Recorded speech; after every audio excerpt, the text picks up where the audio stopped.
And good morning, evening, afternoon, wherever you are in the world. This is Harrison Smith with another episode of Cinema. So this is part of my limited series on this outcry as of late for Oscar noteworthiness for horror and somehow validating horror as if an Oscar or Academy Award type thing is going to really make horror stand out or legitimize it in some way. And my argument has been, what exactly do we really need this for? Does this genre need some type of official mainstream acceptance?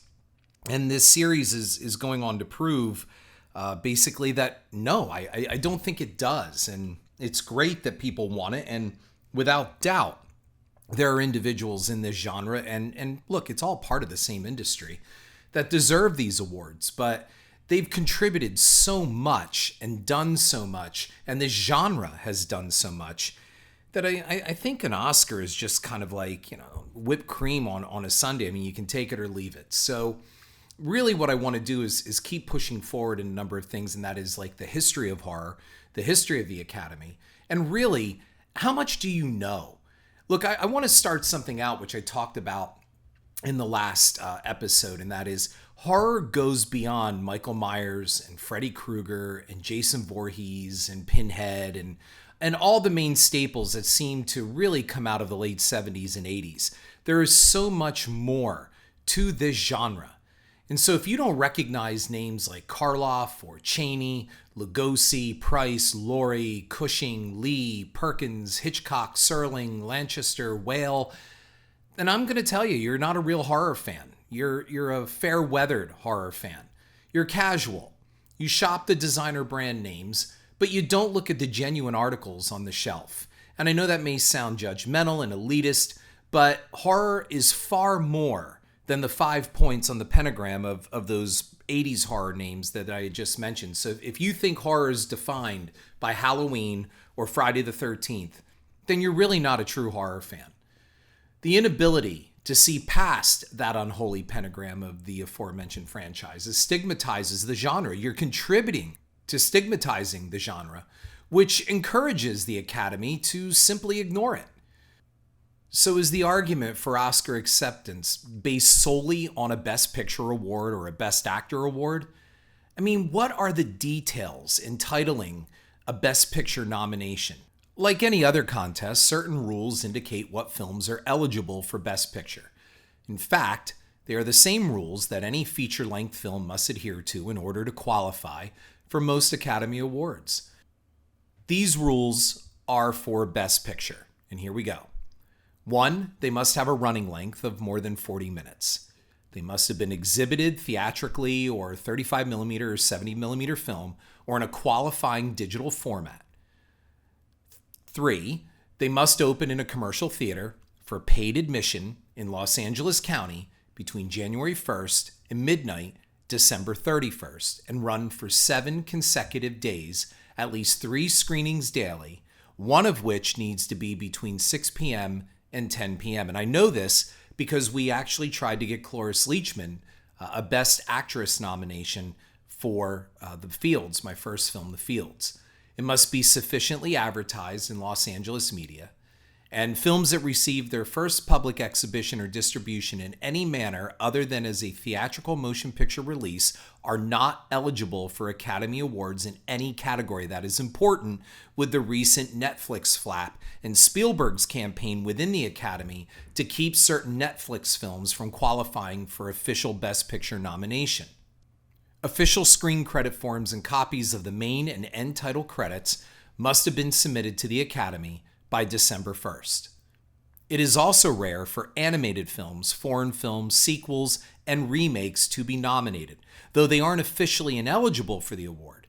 In fact, 2 sequels, The Godfather Part 2 and The Lord of the Rings, The Return of the King, have actually won. And notice they do not label horror in that guideline. But a number of fans and a number of people within the industry say it might as well be there. But we'll continue forward. The safety factor is important, as millions watch the awards ceremony and follow the process. Fan support and popular success, well, they're an issue. These rules are to ensure that the films that qualify were properly exhibited in a movie theater and did not premiere on another platform, like I said, whether it's VOD or Netflix or other streaming avenues. Or they were not exhibited to empty theaters in the middle of the night. Look, the Academy is much like high school. It has its cliques. It has a pecking order and food chain. It also has its peer envy and jealousies. Steven Spielberg has found this early in his career as Best Picture and Director awards eluded him. While most industry figures will deny this, the box office success of Spielberg's films, his power over the industry as an upstart, and his complete domination of the 80s, an entire decade was defined by his work, well, the Academy felt that was enough reward and recognition. Nothing could be more clear than the handling of Jaws. The film changed the way films were made and released. It beat the odds against a troubled production and threw Spielberg into the stratosphere for directors. He was a wonderkin with the biggest movie of all time, and the Academy saw this with very jealous eyes. And they resented him. $100 million in 6 weeks in 1975 was the trade-off for no Best Director or Picture Oscar. Spielberg created the blockbuster and achieved what no other director did. He totally 100% transformed the industry, and summer was now seen as fertile ground for money-making machines. Hollywood would never be the same after Steven Spielberg. It would radically change further with his teaming up with George Lucas. Jaws was nominated because it had to be, but it was shunned by the Academy overall. They simply could not ignore the box office might of Jaws and Steven Spielberg. So both the genre and Spielberg would have to wait. One of them is still waiting for that statue. It is statistically and historically proven that horror films do extremely well in bad economic times. They prospered during the Great Depression, and while King Kong is not a horror film, some saw it that way with people fainting in the aisles, and that film saved RKO Studios from literal bankruptcy. But it was Universal that hit the jackpot with its growing library of classic monsters: Frankenstein, Dracula, the Mummy, the Wolfman, all of them earning money in part to their unique and groundbreaking makeup effects. It was Jack Pierce who gave Karloff the copyrighted bolts in the neck, the flat-top box head. The same makeup wizardry terrified generations of kids with Lon Chaney Jr.'s Wolfman. Other movies floundered, but it was horror that kept the studios from collapse. Yet it was the genre treated as the dirty secret, the odd relative no one wants to talk about. Horror was marginalized. It was that kind of movie. And let's go back just real quick and look at The Wizard of Oz. People forget that The Wizard of Oz originally was a box office disappointment. It did not become so beloved until it debuted on television. However, what is the one thing, aside from the tornado, that everybody seems to talk about and remember from The Wizard of Oz? Well, that's Margaret Hamilton's Wicked Witch of the West. So there you go. The horror element of The Wizard of Oz is what stood out and actually defined witches from there on out. That was a groundbreaking role. Now, there are truly some benchmarks in special effects and nominations here and there for them. But the genre was still not considered Oscar-worthy for a Best Actor or a Best Picture nomination or win. Now, Sigourney Weaver will change that, of course, in 1986 with Aliens and Linda Blair, and we'll be getting to all of that when I start hitting the 70s and the 80s. But look back right now and give serious thought to some horror films that deserved a Best Picture or its stars deserving of a Best Actor. And I'm talking about go way back to the black and white days. And if you're having trouble right now thinking about that, again, you are a casual horror fan. You are not a true dyed-in-the-wool horror fan. Sorry to break it to you. If you can't get past Michael Myers and Freddy Krueger and Jason Voorhees, you got some problems and you need to seriously look at the history of this genre before you go spouting off about it. So my suggestions from basically the start of film for possible Oscar nominations for actors, well, let's take a look. The first was Lon Chaney Sr. And why? I mean, he heralds from the silent era and barely crossed over into the speaking era. but why Lon Chaney Sr.? And that is because of his incredible physical transformations to become a role that engendered everything the Oscar would stand for. Lon Chaney Sr. suffered for his art, sticking fish hooks into his eyes, gluing fish scales to his face, filing his teeth and chipping his teeth, wearing painful and eventually crippling makeup effects and prosthetics and braces, all to achieve the ultimate for his craft and his art. Lon Chaney Sr. deserves a posthumous Oscar, Lifetime Achievement Oscar, anytime now. Into the future, somewhere along the line, the Academy needs to re-examine this man and what he gave us for the genre and for the industry. The next one that comes to mind for me is Boris Karloff for his performance of the monster in the original 1931 Frankenstein. I mean, this role truly broke incredible ground with a sincere, sympathizing performance as the monster in the original film. Karloff underwent physical pain and torture to bring that role to life. It is the defining performance to this day, thanks to also Jack Pierce's iconic makeup. And it's been spoofed and satirized and is the litmus test for Frankenstein all other films simply cannot get past. Even Robert De Niro's try at the role failed to come close to what Karloff gave us. However, Karloff went further and revealed even more humanity in The Bride of Frankenstein, which I will also argue deserved the Oscar in 1935 for Best Picture. The film's pioneering camera work was a stepping stone to modern filmmaking, and sequel extended universe building I could trace back really to The Bride of Frankenstein. And additionally, Bride's art production gave us a European surreal aesthetic that embraced its narrative and interwove with its characters to give us a film that not only holds up to this day, but it's better now than when it was released. Bride of Frankenstein took an already great story and expanded upon it, taking its audience into new territory, and wasn't just a rehash of the original. It set the stage for the word franchise. And for me, The Bride of Frankenstein is the Empire Strikes Back of horror. If we halt around this time to look at horror's influence, we also see something many overlook. The genre keeps interest in film and going to the movies. It keeps us coming back. It allows us to work out our nightmares during the waking hours. There's a carnival sideshow appeal to the genre that no other genre has. The I gotta see what this is all about effect. And the numbers show this, as during one of the worst economic panics this nation had, people came to the movies because of the monsters to escape the ones hounding them in their real lives.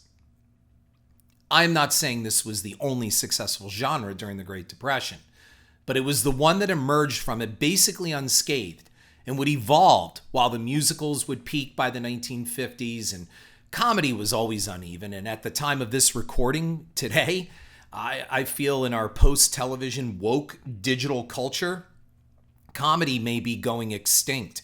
It just seems to offend everybody.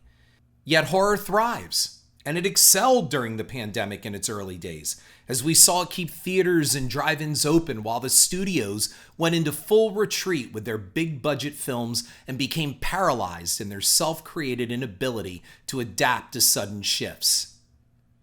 But back to the history. During World War II, horror kept us entertained. And while I am not championing the serial level fare as the monster mashups of things like Frankenstein meets the Wolfman or House of Frankenstein and Dracula as Oscar material, the genre endured. And it also showed how quick it could adapt to the changing landscape. Post-World War II brought us the horrors of the atomic bomb and the Nazi Holocaust. I've talked about this many times before. The horrors of the war brought home unparalleled prosperity to the United States and established us as the single nuclear power for the time being and policemen of the world, which we still are today. The new atomic technology pushed the old classic monsters into the shadows of parody and cheese, and horror now adapted to the new space age. Horror now came from beyond the stars or from a nuclear lab. The bomb brought us giant ants and lizards and grasshoppers and crabs and octopus, a praying mantis, just to name a few. None of these were really Oscar-worthy except for Them. The star-studded cast, headed by Edmund Gwynn, legitimized horror as a big-screen spectacle.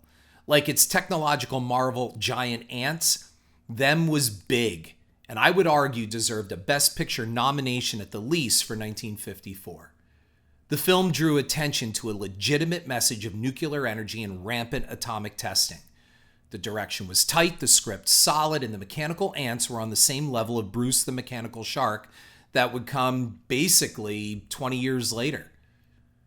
Horror then latched onto the burgeoning science fiction realm, and it found love from Roger Corman. But again, nothing of really any Oscar nods. However, the genre stayed at the top of the heap at the box office, and it seemed the cheesier the better. Teenaged werewolves and Frankensteins racked up ticket sales, and the genre opened the doors, with Roger Corman allowing passage to young filmmakers like Francis Ford Coppola, Jonathan Demme, and others behind the camera to bring filmmaking to a whole new level eventually. A pattern is here. Horror is adrenaline, much like The Tingler in that 1950s Vincent Price classic. And that's what you have to look at. When you think of the 1950s, it's rare to think of the dramas and the comedies from then. But however, you can start rattling off horror films because they went nuts at the time. And then we had, the drive-in theater explosion. And horror was great as part of a double bill. It was always horror, and it's still horror. And that's the best part. The industry just keeps shying away from really embracing it and giving it that big hug and saying, welcome to the family. It's almost a shark and remora symbiotic relationship, or like those little birds. You ever see those little birds that clean alligator and crocodile teeth? I mean, the beast just sits there with its mouth open, and these little birds are moving all over the place, just picking its teeth and cleaning it. That's because it's beneficial to the giant host.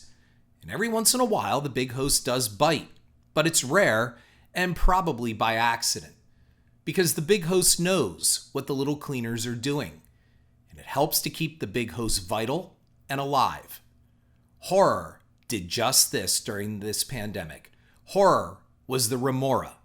Horror was those little birds. Watch those remoras. Watch those little birds. That's horror, and those sharks and gators are Hollywood. Those beasts know what their helpers do for them. It's been a tight week. I've been on set, as I've noted online, and so getting back into a regular drop for my cinema podcast has been a little tough, and this episode has been sitting, waiting to be edited. So I look forward to my next episode to continue this exploration and a look at some selected horror films worthy of Oscar and how the genre moved toward mainstream respect by the turn of the 70s. So again, thank you for listening. I always appreciate your time. I hope you got something out of it, and go back and start really throwing yourself into the history of this genre. You won't be sorry. Thank you.